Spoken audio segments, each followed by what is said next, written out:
అమెరికాలోని మసాచుసెట్స్ రాష్ట్రాన్ని ఓ అరుదైన ప్రాణాంతక వైరస్ వణికిస్తోంది. ఈస్టర్న్ ఈక్వైన్ ఎన్కెఫలైటిస్ అనే ఈ వైరస్ బారిన పడకుండా ముందు జాగ్రత్తగా అక్కడి 5 పట్టణాలలో పాక్షిక లాక్డౌన్ విధించారు. ఈ వైరస్ దోమ కుట్టడం వల్ల సోకుతుంది. ఇటీవల 80 ఏళ్ల వృద్ధుడు ఈ వైరస్ బారిన పడ్డట్టు గుర్తించడంతో అధికారులు హై అలర్ట్ ప్రకటించారు. ఈ వైరస్ సోకితే మరణాల రేటు 30 వరకు ఉండటం ఆందోళన కలిగిస్తోంది.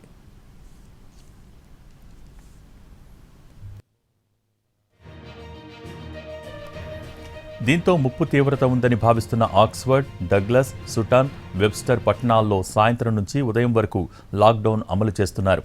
సాయంత్రం 6 గంటల తర్వాత దోమల బెడద ఎక్కువగా ఉంటుంది కాబట్టి ఆలోపు బయట పనులు ముగించుకుని ఇళ్లకు చేరుకోవాలని సూచిస్తున్నారు అధికారులు. పార్కులను, వినోద కేంద్రాలను మూసివేస్తున్నారు. సెప్టెంబర్ 30 వరకు ఈ వేళలు పాటించాలని, తర్వాత చలి తీవ్రంగా ఉండే మరో నెల 15 రోజుల పాటు సాయంత్రం 5 గంటలకల్లా ఇళ్లకు చేరుకోవాల్సి ఉంటుందని చెబుతున్నారు అధికారులు.